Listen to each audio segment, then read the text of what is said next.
You are listening to the Tracy L Clark Show with me, Tracy L, where I'm going to empower you and teach you how to live your extraordinary life. Tune in every Tuesday, 8 a.m. Pacific on Transformation Talk Radio, where I combine ministry, science, and spirituality to reveal the steps you need to let go of your perceived limitations. Have you had the limiting self-talk over and over?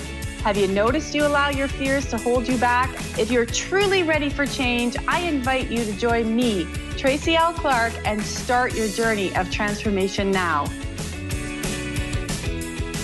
Welcome to the Tracy L Clark Show. I'm your host, Tracy L, where each week we bring you a new guest to really start to connect you from going to that real extraordinary life that you're ready for and to embody. And one of the things in the key, 99% of this is all around your awareness. So I'm so excited to have our guest today with us, David Stone, because we're going to really dive into awareness, connection, and how he got to where he is today in terms of with his mastery, it's just, I don't even know enough to say with you, David, because your journey and where you came to and helping souls wake up. I just want to dive right into it and welcome you to the show.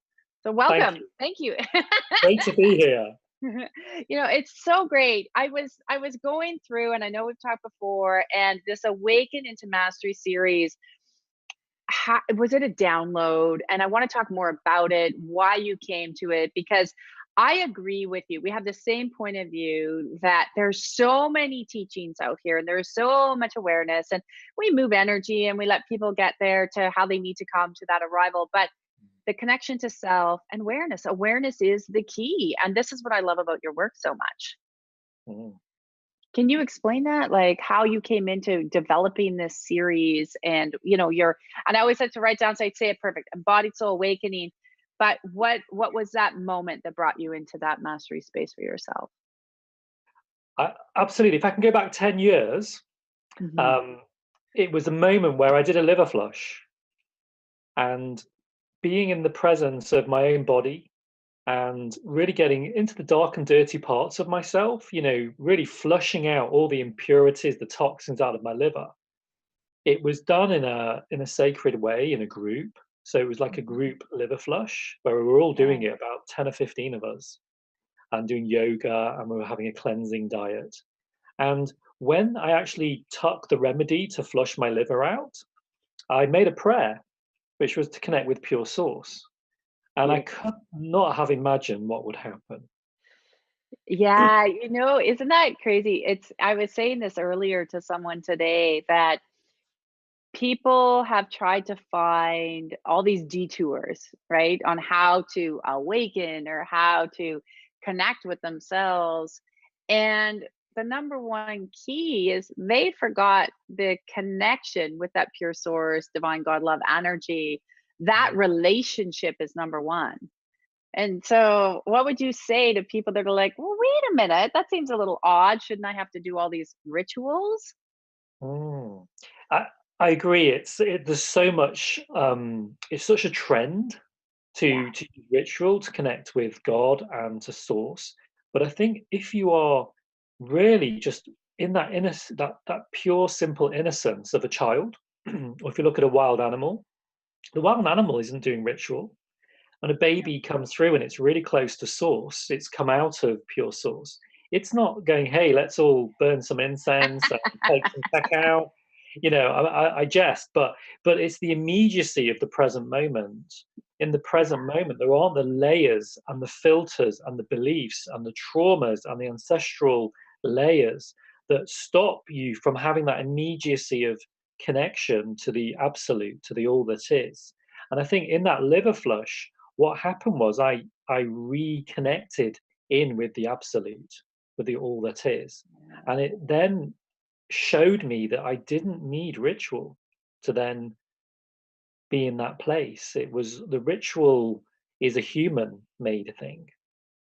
Yeah, and I believe you're correct that the rituals that have been, and I know when I first woke up, same thing, you're like, oh, I should say this mantra and I need to do this in the morning. Like, so many rituals. You could do rituals for 12, 15 hours a day and not even get outside. Like, it's just and it's keeping it really simple and Yeah. immediate. And I think the present moment is, there's several things I was thinking about this. What is the enabler for connecting with source?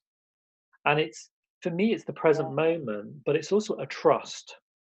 It's a trust that it's Yeah. there in that window. When we lose that trust, when we're filled with so many things that inhibit our trust in the creator that is inside us, that is immediately accessible, we fill it with other things because we've almost compacted down that entry point where source can come in. So it's like Hmm. when I did the liver flush, I cleared out the debris that was stopping me, both on an emotional, a physical, and a psychic, spiritual level, to enable source to kind of come through and show me it was inside of me all along. But I was blocking it with all the content that was inside me. Yeah, and then starting to remove those layers. What would you say to somebody that's listening that says, "How do I find my way back to this trust?" So you do this liver flush, Mm. and it is all within us. We hold all that power, and people say that, but then when you present that to someone who goes, "Well, wait a minute, I don't trust anything." What do you say to that person that's like, "I need to start," because you had to open and reconnect to trust? Yeah, I think if when you look at things like breathing, diet, these are things we can all do, and they're very easy to begin adjusting, of learning how to take a deep in breath, Yeah. just right here, right now. And it's like, and then just breathing ourselves into our lungs, into our body, slowing things down, and just noticing majority of people would find that really difficult. Well, they Uh, do because they don't know. They're so used to, I get up, I drink my coffee, I caffeinate, I run out the door, I go, go, go, go, go, go, go. And they don't even, like you said, they don't even know how to take a proper breath, which brings them back to connection of body. that's right. And so that delicate relationship between your presence and the deeper reservoir of source within, it's almost compacted, and then it's locked down under this busyness, under trauma, under Yeah. stress, under social traditions and family ways of being. And so it's not until we slow down that we notice, hey, there's a jam here, and I don't want to touch that jam because it's all a bit messy, and I don't trust all this spiritual stuff because it puts me in touch with an amazing level of discomfort for the Yeah. majority of people until they start digging around. And like you said, one of the simplest things is to breathe, to start looking at our diet, Yes. to make time to connect with nature, because nature has the frequency of source, of God, of the pure essence. And so as we spend time in nature, it brings us into that sort of God essence, that frequency. And that's why people love nature so much. Well, they do, or they get so out of touch that they disconnect from nature, and then they find themselves even more chaotic. And that's why, Mm. but even if you see most people, they go away, say they're by the ocean for a week, or they're Mm. in these beautiful places, or they've gone hiking and they always come back, oh, I feel so much better. Well, it wasn't just because you unplugged for a week. They sometimes forget that it's that space that they actually went to commune with mother nature in a different space that started to fill their soul and really started to expand. When Mm. you started to awaken into, so you had this space with your liver cleanse, and you're going, Mm. this is inside.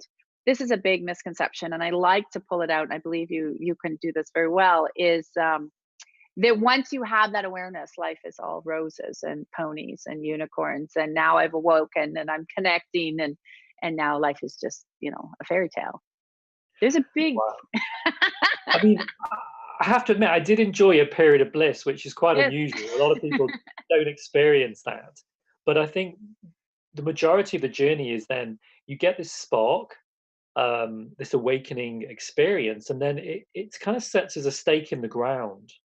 And then you do the work. And Then the then it work, gets a little then challenging. the deep dive, yeah. Then the deep dive into what's not at that level.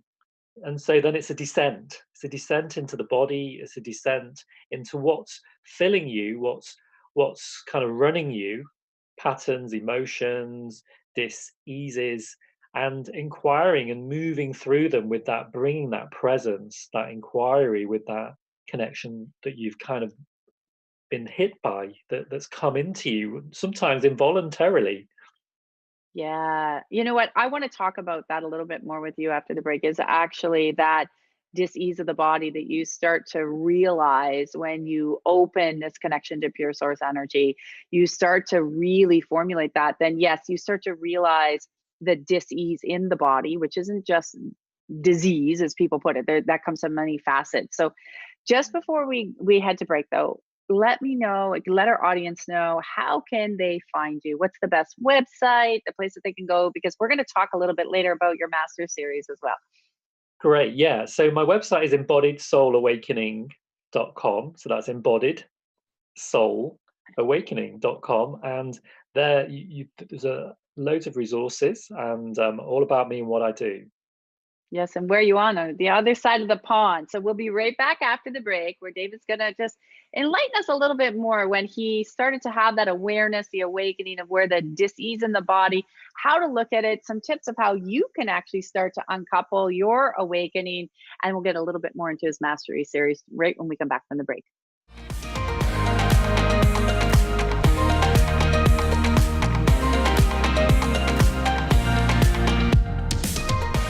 Welcome back to the Tracy L Clark Show. I'm your host, Tracy L. We are here today with David Stone on the other side of the pond, teaching you and enlightening us a little bit more of that awakening process. So many times we find ourselves hitting a hurdle, a separation. We connect and we say, what is this? What's happening? And he is a master in his own right, in his own field. And we were talking before the break around the dis-ease part of the body. What happens when we have this awakening? For people, some of you have been there, some of you are just new to understanding. And I really want your perspective on that, David. What happened when you all of a sudden went, okay, I've had this awakening going and I'm connecting, and oh my God, what's next? Because now there's chaos happening, right? Now there is a disconnect because you're having to reprogram your system and reprogram the thoughts and rebuild. So what is that process like? What do you see with your clients? And just so people can start to go, huh, what can you tell them of how they can take that next step so they don't have to go through so much discomfort? Mm. I think it's noticing that while you're expanding, it will feel confusing. And I think a lot of people start to think they've done something wrong is happening, that they're in touch Yeah. with more chaos, they're in touch with more pain. And it's having that ability to halt, to sort of notice the pain and notice the part of oneself that becomes distressed when the pain comes in. And then that seeking of soothing to kind of make it go away. So a lot of Yeah. people, I for one, turn to sugar, and Yeah. Food. people turn to food, overeating. Two of my favorites were sugar and overeating. And there's so many Yes. addictions: shopping, gambling, pornography. They're so easy and they're so available and they're so embedded in the culture. It's almost like you can do all this spiritual awakening work and you can kind of sweeten these darker episodes with your addiction. So you can go to your weekend workshops and then you can overeat and binge on sugar like I used to do during the week. And then it kind of like sweetens me up so that I could sustain this kind of, okay, I've had my awakening experience, and now I'm kind of all sweet because I'm being run by my addictions, and I don't really need to do the deeper digging down. And it took me a Yeah. while to really shape that because these things are really almost like obstinate. They kind of cling on. And You do. it's that kind of reconnecting in, like we talked, with source, with nature, with the breath. And I also found that the embodiment and the connecting down into the earth and feeling the roots going down. So for the Mhm. viewers listening, if you can feel that place underneath your feet and notice Yeah. that the parts of your body, like say your kneecaps or in between your toes, the places we wouldn't usually identify with, what it does is it moves that identified place of, oh my god, I'm feeling discomfort, let's do something, do something spiritual. Let's Yeah. hit that chocolate bar. And instead, if in those moments there's like a decision point to either go into the addiction or to just notice what's happening in the body. But I And think a lot of that comes with people too, right? When they start to feel. So when you have that awakening process, you're yeah, feeling. And then that's scary for a lot of people because you're feeling emotions you haven't felt before. You're having that awareness of connecting the dots of sort of like, okay, maybe I do this because this happened. So I want to get rid of this pattern. So like you say, the addictions and the numbing and the sugar just sort of masks over everything, so you can just sort of go, okay. And then you start coasting through life again. But then what happens is that issue will come a little bit stronger, a little bit faster, a little bit harder. So you'll take a look at it. Or if you don't, then you get even more sickness, illness, chaos. Something will start to shake you. yeah. And it's, have you noticed that? Because I've noticed with a lot of people, when they start to awaken, I've seen it in my space, you've probably seen in yours, they can get scared because the emotions start to come off. So they do turn to something a little more addictive to numb so they don't have to deal with it. And I think part of those emotions, they're like the pain body. So Yeah. they're self-perpetuating. So you'll have one, I'll have a pattern, or someone will have a pattern, and then you'll find yourself repeating that pattern every few years, every few weeks, and then the same old circumstances will crop up. It might be a pattern around how much money you earn. It might be a pattern about which partner you choose. And what it showed me is that a lot of my emotions and my attraction points were miscalibrated. So, Yes. so my inner sat nav was kind of feeding my pain body.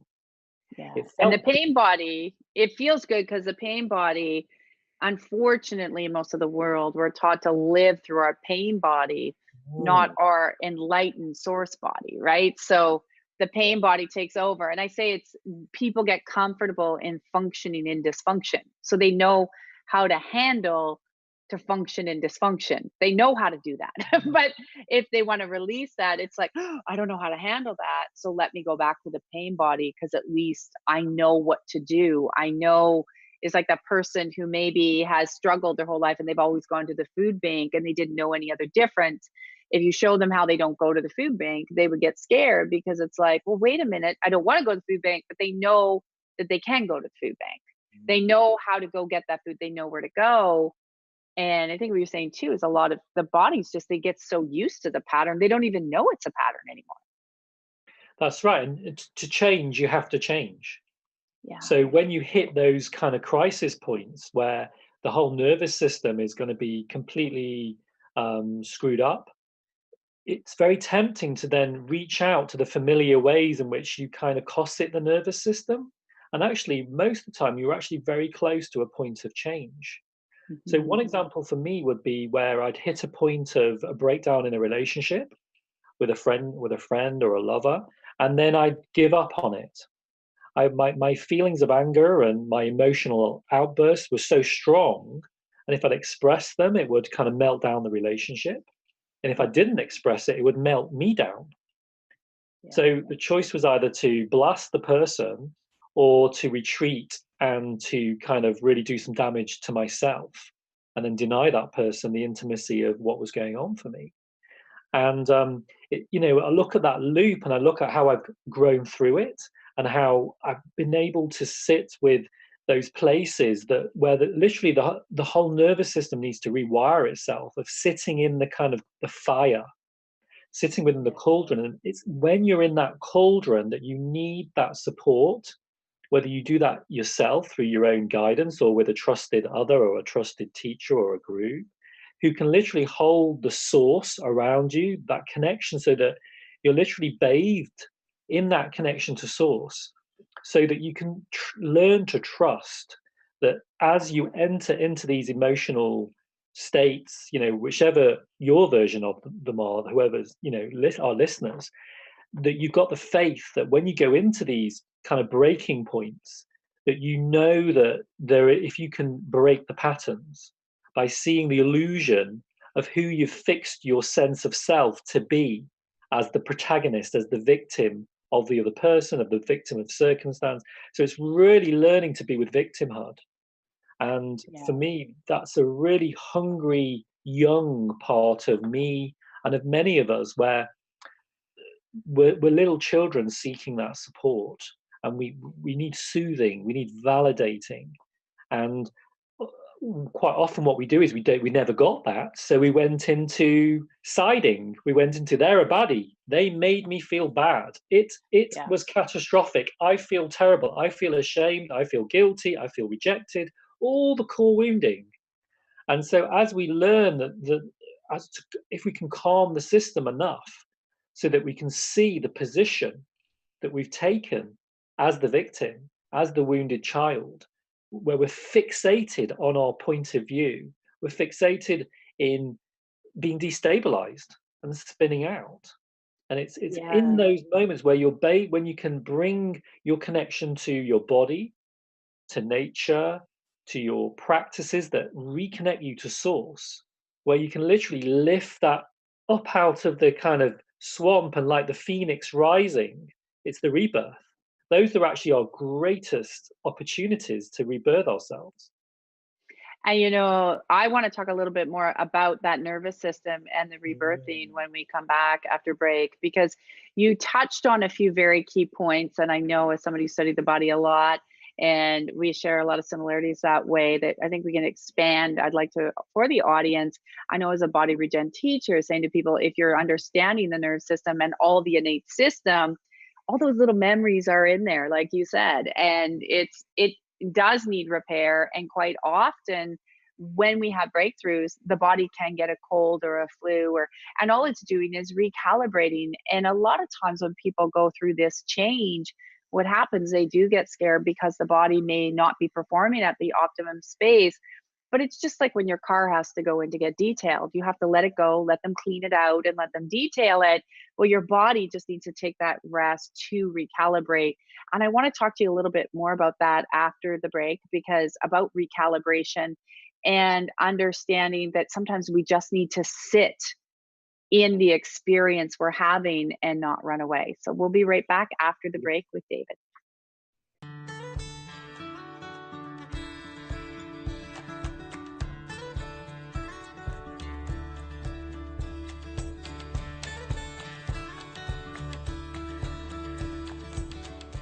Welcome back to the Tracy L Clark Show. I'm your host, Tracy L. We're here with David Stone talking about the recalibration of your body, his mastery series that has been released that you want to know a little bit more about, and how to actually really help you go from where you are now into full connection to yourself. And before break, David, we left as someone who teaches body regen and worked with clients just like yourself around the world, understanding this whole recalibration. And sometimes people get scared because they don't understand that when we've had a big breakthrough, the body has to let go. And with that, out of the nerve system, I did read the other day, actually, a few people are finally saying, we've been saying it for years, but they're finally saying, oh, all this information is in the spinal system. Of mm, course it is, because it's holding us, it's connecting, it's feeling. You need to feel every part of your body. And have you noticed that a lot with the people that you work with, that they get a little bit afraid if all of a sudden the body comes into a cold or a flu, but all they're mm. doing is purging and recalibrating? Have you noticed that? What do you say to these people as they're going on to this journey, going, "Oh my gosh, what did you just do? What happened?" Yeah. I'm sick. Well, people work within circuits, so they're very familiar with their emotional patterns. So Yeah. and their bodily kind of sensations, and then if new sensations happen, it can literally feel like you're dying or Yeah. something's going terribly wrong. And like you say, it's learning to sort of sit in the fire, be with oneself, and to build that sort of ability to it's I think the more we clear out the content from the inside of our spine and our body, that the easier is it to sit with ourselves, particularly when we're triggered, particularly when we're going through transformation. And it's having that connection to the breath. It's having It that connection is, to the and body. one thing I like what you said about the triggers. So many people are like, "I don't wanna be triggered. I shouldn't be triggered." I'm like, "That's your best learning point, is when someone triggers you and pisses you off and you wanna flip them the bird, that's your best point to say, 'Whoa, why am I being triggered? Why does this bother me? And what am I learning?'" And still, so many people don't understand that those moments are your greatest aha moments. Yes, And for some people who've maybe crammed down those triggers, possibly not only since childhood, but their parents have pushed it down into them, and their parents pushed those triggers down into them. It's a bit like a nuclear bomb. Yeah. And so it's so overwhelming. There's so much rage, there's so much grief, there's so much bottled in, almost compacted, and in some cases cemented down. It's scary. It's Yeah. terrifying to unlock those places. But the reassuring news is that as you're doing that in corroboration and collaboration with pure source, is it's got your back. It Yeah. wants you. There's a force. There's something we haven't really talked about. There's a kind of the unseen force that moves you, that moves the awakening through you. It's happening through you, by you. It's not always a voluntary process. And No. to almost see that curse of coming into those difficult feelings as the awakening process, when you kind of sense that source has got your back, then you can literally surrender into the triggers, surrender into those untouchable places, and know that that is actually a route to your salvation. Ooh, we had a friend. Sorry. She I think pops up once in a while. She liked what you had to say. the difference is when we're very triggered and before we're really working with pure source, whenever we're triggered, we're so used to melting down. We're so used to being filled with so much pain that we check out. And then we cover over those places with distraction, with stimulation, anything but feeling those places. So it's like a new frontier that we're Yeah, kind of it's a lot too, like what you said earlier, how we go back, and I always say your foundation of everything is trust. Your yeah. trust and your intuition, right? So if people are trusting, you're watching the signs, you're noticing what's unfolding, then as you move through the journey, you do start to realize that, oh, I can breathe, I can watch, I can observe, and then I get the answer. It will just naturally start to come and flow through you so you know what that next action step is to take. Yes, because you're not your emotions. Your Yes, emotions are like they're clouds passing, they're waves in the ocean. They are not you. And correct.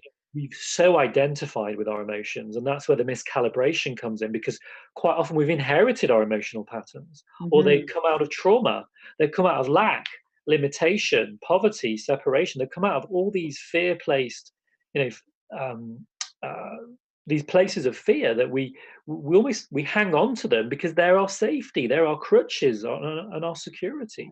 Um, the bit that really touched my heart was interviewing these 13 people for the Mastery series and hearing how each one of them generated like this relationship with the unseen, with the unknowable, with trust, with Creator to So bring tell it. me, Yeah, with the mastery series, I want there. So, because I want to be able to give some good time to this, and with yeah. that series, what were some of the aha moments you came out of doing this, interviewing people, seeing different points of view?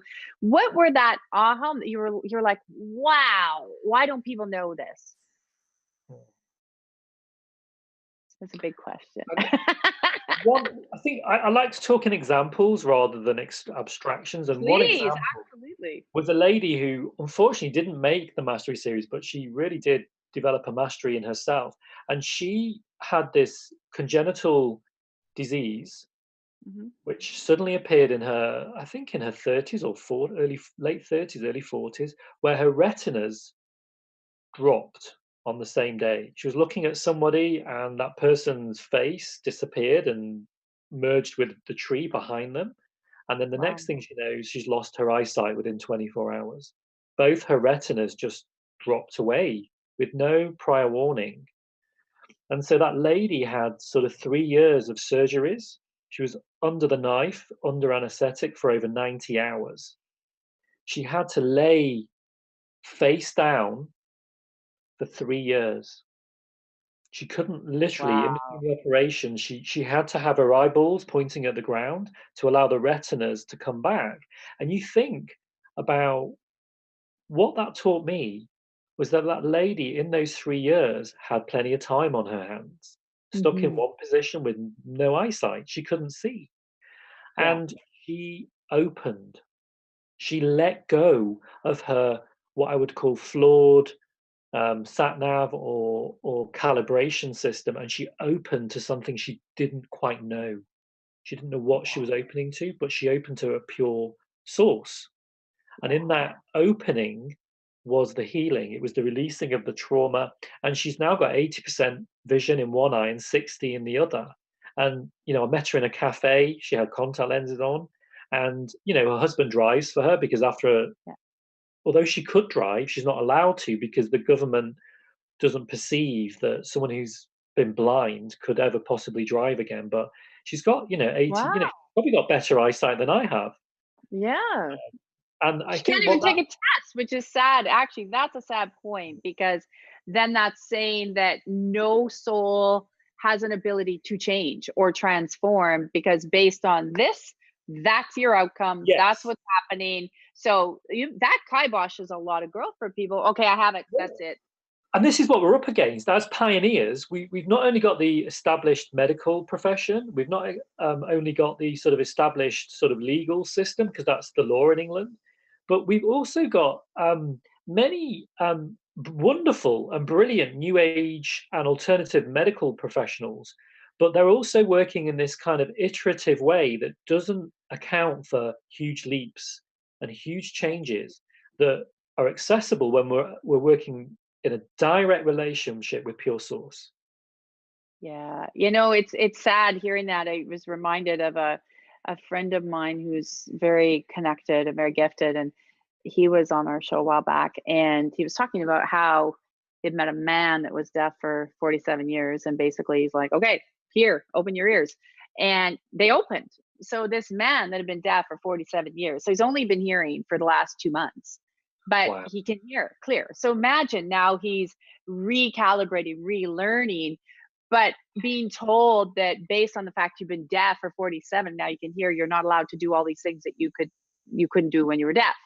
And it's the same kind of thing. And it would like you start to go down that rabbit hole of how much we need to broaden and really unlock everybody's unlimited potential so it can go. We're so limited in terms of the greater constructs of this reality that when you start to pull that back, you realize if that guy can start to hear after 47 years, he should be entitled to every new thing in life that it has to offer, not based on where yesterday's reality was. Like, that's brilliant. When I looked at it, I'm like, wow. Yes, and so we're pioneers, and Yeah. people who are open to working in this way are going to come up against those parts of ourselves that just don't believe, Yeah. that just don't have faith. And it's how we meet those places in ourselves when we hit like a glass ceiling. So we'll be on the path, we'll be, making great progress, and then suddenly, as we're digging deeper into the body, we hit a healing crisis. And that's when we perhaps lose our faith. We might stop doing our practice of whatever it is to connect with source. We might walk away from our guide, our teacher, or everything we know, and put ourselves back in the matrix. I see that happening a lot. I have those moments, when I hit a ceiling, I have this trait where it's like, oh, maybe I should give up now. you know and it's really interesting to notice where we have these patterns where we go back to a default in our pain body where we give up, or we go back to familiar, like, oh, well, maybe I'll just go back to the medical system, or this, because it's safe, it's established. Made me laugh. You made me think of when I was starting this awakening space myself and 15 years ago and learning, and I can get to the end of that first year and things are moving and shifting, but you got a lot of junk you got to kind of clean out. And I kept going, this year's no better than last year. Why am I doing this? I quit. I'm gonna give up. Like, this sucks. And then something would like just be on my little shoulder. You get that little glimmer and you're like, oh, that's okay. Maybe I'll keep going. And then maybe 6 months later, like you say, you hit that ceiling and why am I doing this? But I've noticed something, and I don't know if you've noticed this on your journey, because I noticed it with mine. And talking with people, I've noticed a little bit more people that aware. It's like riding a bike. That once you start to really connect with that beautiful God, source, pure energy, you one can't unlearn, and two you can't try to unlearn. So it's like you have nowhere to go but just keep going and going, Yeah. even if it looks shitty to keep going because you're like, wow, like you can't unlearn it. It's like riding a bike. And yeah, I'd change the metaphors. Like it's like weaving a tapestry. And the Hmm. more you keep going, eventually that tapestry has a weave, and the weave suddenly is strong enough to cross over those moments where you feel like giving up, to cross over them where you're not seeing change in the outside world. And Yeah. then it brings you back to that inner chaos. And then as you settle into that weave and you fall back into the peace of it, then the external world has to mirror that strength of that inner weave. It does, and that's where when you get further out, right, we're like, "Oh, I'm so glad I kept going because now if there Mm, is any form of chaos, you can be that nice grounded, centered pole amongst what's out here with yeah. clarity and trust, and you just like, "Okay, I know that'll work itself out," or, "I know what to do next, the answer will come." And don't you find it's such an easier way to live than trying to figure out all the answers each and every day, how we do when we're in chaos and drama. Yeah, because you never can. No. Not even when you're in the when not even when you're in the flow of the most enlightened feelings. It's actually coming from a being right here, totally centered in presence in the body. It's not being out there knowing anything. It's a beautiful space. So we have to take a quick break. We're going to come right back. And I really want to get to know a little bit more about the Mastery Series so people can really start to understand why they want to you just be present with it. It's a beautiful project you put together, and it's time the world really gets to see it on another level. So we'll be right back after the break.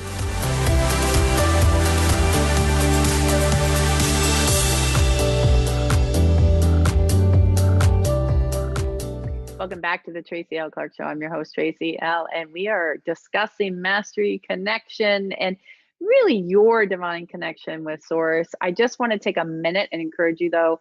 A lot of people have been asking, where do I get the 18-minute download that I had been talking about before? And just go to my website, tracylclark.com, sign up for the free newsletter, and you will get a clearing and a shifting. So, welcome back, David. I want to get into the mastery series that you put together. What's the biggest message? You've got beautiful speakers from all over the world that you really want people to hear, because quite often when there's different points of views and things out there, you put together this beautiful project because you have a desire to change the world. You have a desire for people to learn to do it quickly, which is what you've created here. This is not about having to do, like we said, 50 million rituals. And for somebody that has never met you, doesn't understand why, I really want them to get a sense. They've heard this beautiful space we've been together. I want to encourage them, just go to the websites, just download it and dive in. But when you really woke up and said, I have to do this, this is part of my mission, what part of that do you want people to really understand? Because it's a beautiful project you put together. Mm. That's quite a deep question, lots of layers to that. I Yes. think the first thing is I wanted it to be nitty gritty and real. I wanted people to have a true understanding of what actual awakening was for. Well, I knew what it was like for me, but I wanted to find people out there who were maybe slightly further along in the path, who were out there stepping up into their mastery. And I wanted to ask them, hey, how did you do it? Tell me the bits that aren't in your marketing. Tell me the Yeah. vulnerable, tell me the vulnerable bits. Some of the bits that don't sound glamorous, that the bits we just try and keep away because we don't want people to know we went through that shit. We want Yeah. people to think, hey, yeah, I'm in my power and I can help you. I wanted people to be able to relate to these people as ordinary everyday people and what I discovered was they're people who'd overcome huge, immense challenge, health, to their mental health, physical health, emotional health, life circumstances. And what these people were, they all seemed to have a very honest connection to source. I They all, love what you just said there. And I'm going to say, I want people to yeah, hear that vulnerability and real. And I say this a lot, and people always say to me, Tracy, why are you always saying this? We're in this world of social media. We're in the world of, yes, all this marketing and everything. And you don't know really what's real and what's not, and that vulnerability of coming through, because the only way we do get anywhere in this journey, you've been there, I've been there, is you got to go through the pain. I'm sorry, mm, but you do, because you got to understand the roots to go through. And I love how you said that vulnerability, being authentic and just raw. You don't hear that very often. Uh, and true, and yet at the same time as that vulnerability and that authenticity, these people had a sort of an integrity that Yes. was aligning to their sense of sort of truth, and they wouldn't dilute that. They No. had an impeccability to them, so they it was really beautiful to experience people who just don't dilute themselves in their Yeah. connection to what's true for them. Yeah, which is beautiful. That's that raw component of just here we are. I mean, it would be even me asking like a certain question that they didn't understand. They wouldn't start talking a load of rubbish, trying to pretend that they'd understood. They go, "I'm not sure that's a." They'd say even say that's not really very clear. Can you Yeah. repeat that? And I'd be like, "Whoa!" Yeah. It's in that immediate. Here I am in relationship to you, fully me. I'm not pretending anything.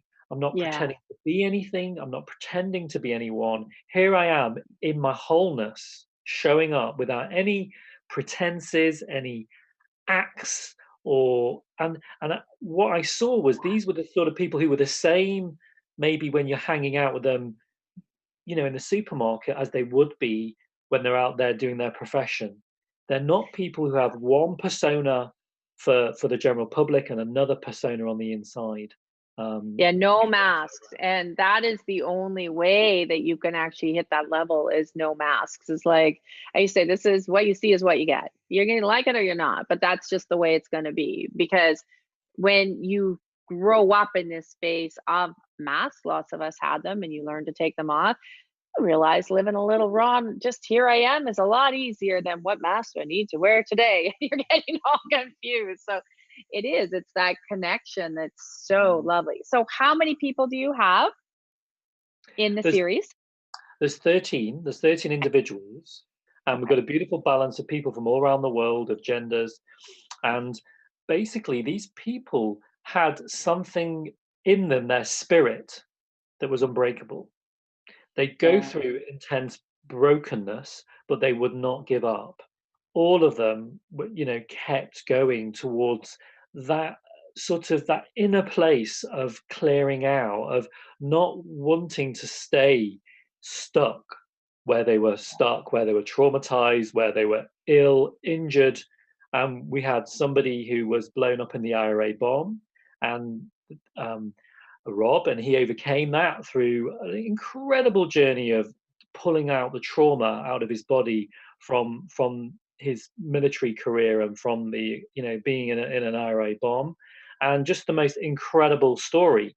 We have women who've overcome abusive relationships with their families, their fathers, and how much courage it took to walk away from a narcissistic, sociopathic relationship and to really reclaim themselves and to overcome injury, illness that were all compacted into that, and poverty, and how many of us are facing these nitty gritty challenges, in our everyday lives around illness. We want to do the spiritual thing, but some of us struggle with money and we struggle with our health. And these are all people who carry like an imprint of recovery, and then they carry an imprint of strengthening themselves, working with source, and then an imprint of moving into a place where they are able to help others and Yeah, stand in and really being authority. tenacious on their journey, that knowing that they trust enough to keep going without a shadow of a doubt. And that trust you talked about earlier, getting to that other side. And understanding your series, people really need to not just go through them one, but to go through them, and the way you've developed it to go back again, because every little bit of interview, every little bit of piece has more information that that innate system can keep picking up and picking up. And you go, oh, I didn't pick that up the last time, or oh, I missed that. But the body's constantly shifting as it's hearing what they're speaking and what they're saying. I really noticed that with your interview, Tracy, that the more I watched it, the more layers of information came through, and the more of a kind of imprint it gave me to understand the sort of journey you've been through, but also it kind of literally took my body with it, so that I got an acceleration. And people are starting to write in and saying, wow, it's giving me a kind of, the more I watch the more videos and the more I take my time and maybe replay some of them, the more of an acceleration of their own process people are experiencing. Yeah, and it's because there's that connection that really, when you're connected to that pure source energy and that hand of God is just working through, it's going heart to heart. So even though we're speaking, all of this sort of mental is really getting removed in a lot of ways. So the heart can take it, the heart can process, and then people are able to digest and transform quickly like that, which is so beautiful about why you put this together from all different perspectives. Like it's just, you've done an incredible job. I am so grateful that you were able to even reach out to me, and I want so many people to understand, the importance of achieving their own mastery, that they can all do it, and this is something you've done well in this series. So I know, I can't believe we're already coming to the end of the hour. I'm like flagging, we're coming to the end. Tell everybody one more time where they can log on to just be able to view these interviews, connect with you. You're, even doesn't matter where you are. I know people can work with you wherever they are, your phone, Skype, you're a lot like I am that way. But where can they find David? How can they learn more about you, more about this series, and connect even on another level? Well, I live in the UK and I work from Glastonbury, in Somerset, and I'm available on Skype. My website is Embodied Soul Awakening. And then you can learn all about these amazing people I've interviewed, these hour-long, 13-hour-long interviews, on a section called the Mastery Series within. So it's the Embodied Soul Awakening / the Mastery Series. Lovely. You know what? Great place. I am so grateful you were able to join us today, David. It has just been a pleasure. We'll have to Mm, have you back. I get to this end and I'm like, oh, we need more time. But please check flown David by. out. Yeah, you are going to have so much fun. So thank you again for joining us. And I just hope that everybody will understand and awaken their own soul, their spirits, their body. So again, check out the Mastery series. Thank you, David. And we will see everybody again next week on the Tracy L Clark Show.